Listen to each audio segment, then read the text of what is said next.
हे भगवान! मुझे तो समझ में ही नहीं आता है कि कौन से सर से पढ़ूँ जिससे मेरा रीज़निंग में आउट ऑफ मार्क्स आ जाए और मैं बहुत अच्छे तरीके से पास हो जाऊँ। मेरा प्री एग्ज़ाम निकल जाए, मेरा मेन एग्ज़ाम निकल जाए, इनफैक्ट कि मेरा पूरा जो सिलेक्शन है वो हो जाए। तो काश मुझे ऐसा कोई सर मिल जाए रीज़निंग के जिससे मैं पूरा पूरा जितना भी सिलेबस है अच्छे से समझ पाऊँ, जो पूरा सिलेबस कवर कर पाए और जो अच्छे से समझा भी पाए। काश कोई मुझे ऐसे बता दे कि ऐसे कौन से सर हैं जिनसे यार मैं पढूं यार, काश कोई मुझे बता दे। क्या आप यही सोच रहे हो? आपको भी लगता है कि काश आपको कोई ऐसा बता दे, ऐसा कोई टीचर्स मिला दे? अगर बहुत कैंडिडेट्स ऐसे सोचते हैं कि अगर कसम से यार मुझे कोई एक अच्छा सा टीचर मिल जाए फिर तो मेरा एग्ज़ाम ऐसे ही निकल जाएगा। अगर आप ऐसा सोच रहे हो तो ये सही बात है, क्योंकि जब भी आप पढ़ते हो तो आपका ज़रूरी नहीं है कि हर एक जो भी टीचर्स, देखिए ज़रूरी नहीं कि जो टीचर्स से आप पढ़ते हो उन्हीं टीचर्स को अगर मैं भी फॉलो करूँगी, मैं भी उनसे पढ़ूंगी तो मुझे समझ में आ जाए।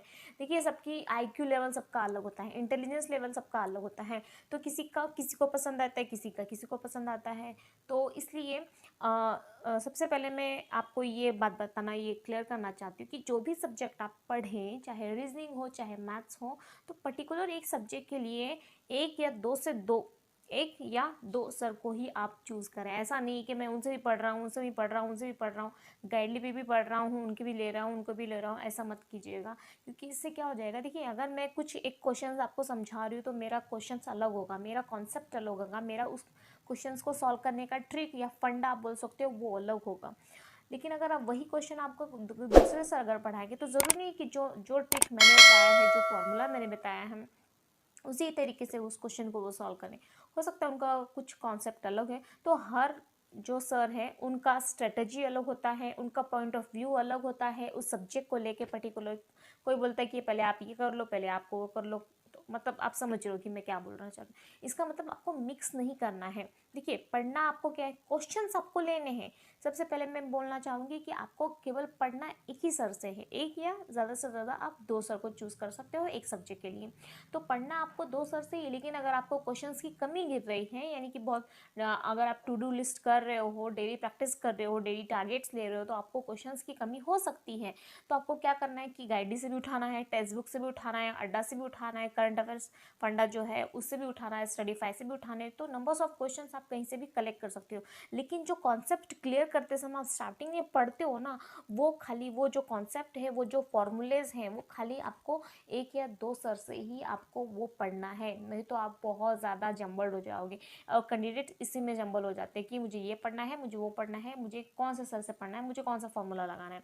किसी भी क्वेश्चंस को लगाने के लिए पहले तो आपको एक बता दूं कि ज़्यादा फॉर्मूले की यूज़ मत कीजिए। जो बेसिक कॉन्सेप्ट है उससे आप समझिए, क्योंकि क्वेश्चंस कॉम्पिटिटिव एग्जाम्स में घुमा फिरा के क्वेश्चंस बोलते हैं। अगर आपका बेसिक यानी कि फाउंडेशन अगर आपका स्ट्रॉन्ग है, यानी कि आपको बेसिक से क्वेश्चंस करना उसको अच्छा से आता है, तो किसी भी फॉर्मूले की आपको ज़रूरत नहीं है। और कितना फॉर्मूला याद रखोगे आप, अगर भूल गए तो ज़रूरी नहीं है कि स्कूल के टाइप का ये क्वेश्चंस तो वहाँ पे आएंगे नहीं कि चलो स्कूल में जैसे सिंपल लेवल के आते हैं, पुट कर दो फार्मूला और उसके बाद आंसर आ गया। इसमें यहाँ पे कॉम्पिटिटिव एग्जाम में क्वेश्चंस जो हैं वो घुमा फिरा के पूछा जाता है। तो आपको ये नहीं करना है, बेसिक से आप पढ़ सकते हो। तो जो भी टीचर से आप देखो, एक 7-8 दिन का टाइम ले लो कि मुझे रीजनिंग के लिए इन सर को फॉलो करना है, मुझे रीजनिंग के लिए उन सर को फॉलो करना है, तो उनको लेकर के आप फॉलो कर सकते हो। खाली क्वेश्चंस जो हैं वो आप दूसरी जगह से ले सकते हो। तो यही कहना चाह रही थी मैं। तो रीजनिंग के लिए जो बेस्ट है, जो मेरा पर्सनल एक्सपीरियंस है, अगर आप कर रहे हो तो सौरभ सर भी अच्छा अच्छा पढ़ाते हैं वो भी। और पुनीत सर के भी अच्छे होते हैं रीजनिंग के लिए। प्री के क्वेश्चंस प्री के लिए पुनीत सर के बेस्ट हैं। और अगर आप मेंस की बात कर रहे हो तो मेंस के लिए one of the best teachers Ankush Lamba ji. तो उनका क्वेश्चंस जो है बहुत बहुत अच्छे तरीके से वो एक्सप्लेन भी करते हैं, उनको समझाने का तरीका भी बहुत अच्छा है। तो मेंस लेवल के क्वेश्चंस आप उनसे सीख सकते हैं, मेरा जो पर्सनल एक्सपीरियंस है, बिकॉज मैं उनकी फ़ैन हूँ। तो मुझे पुनीत सर का पढ़ाया हुआ वो प्री के लिए बेस्ट है। बेस्ट टीचर्स की अगर मैं राय देना चाहूँ मेरे पॉइंट ऑफ व्यू से, तो Puneet sir is best for pre exam. Saurabh सब के भी अच्छे हैं। सचिन सर के भी मेंस लेवल के क्वेश्चंस बहुत अच्छे हैं, आप जाके सर्च कीजिएगा। गाइडली पे जो सचिन सर पढ़ाते हैं उनके भी अच्छे हैं, टेक्स्ट बुक के भी अच्छे हैं। एंड अंकुश लांबा जी, उनके तो बैंकिंग क्रॉनिकल बेस्ट ही है ही। तो आप पुरी सर को प्री के लिए फॉलो कर सकते हैं। Pre exam Puneet sir and Saurav sir को, उनका भी अच्छा है। एंड सचिन सर और अंकुश लांबा सर जी को आप मेंस के लिए फॉलो कर सकते हैं। मेंस के क्वेश्चन उनके बहुत अच्छे होते हैं, उनके लेवल के, उनका समझाने का तरीका मुझे पर्सनली बहुत अच्छा लगता है।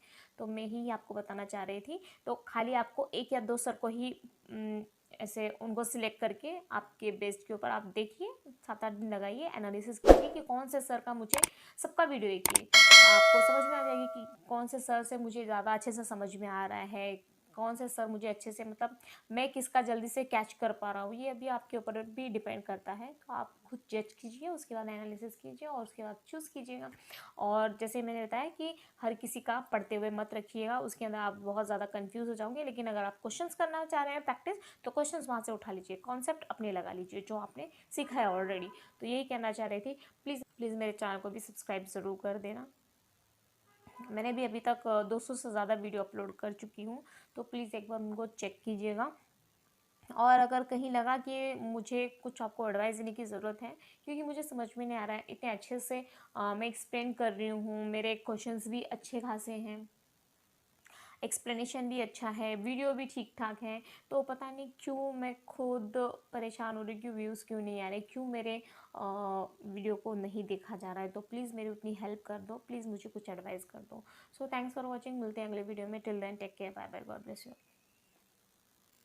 एक पर्टिकुलर सर को यहाँ पे प्रमोट नहीं कर रही हूँ कि आप उनको, मेरा जो पर्सनल एक्सपीरियंस है उसके ऊपर मैं आपको बता रही हूँ। तो अगर आपको दूसरे, जैसे कोई सचिन सर से पढ़ते हैं तो उनको उनका अच्छा लगता है, कोई सौरव सर से पढ़ रहे हैं तो उनको उनका अच्छा लगता है, कोई टेक्स्ट बुक सर से पढ़ रहे हैं तो उनका अच्छा लगता है। तो ये मैटर करता है आपके ऊपर। लेकिन जो मेरा पर्सनल एक्सपीरियंस है वो मैं शेयर कर रही थी यहाँ पे। तो ऐसा बुरा मत मानिएगा कि नहीं ये सर भी बहुत अच्छा पढ़ाते हैं, ये सर भी अच्छा पढ़ाते हैं। मैं किसी का, क्योंकि हर एक जो टीचर्स हैं अपने अपने फील्ड में वो एक्सपर्ट हैं, इसीलिए वो टीचर्स हैं। इसीलिए मैं किसी के यहाँ पे अगेंस्ट नहीं बोल रही हूँ या फिर मैं किसी को यहाँ पे प्रमोट भी नहीं कर रही हूँ।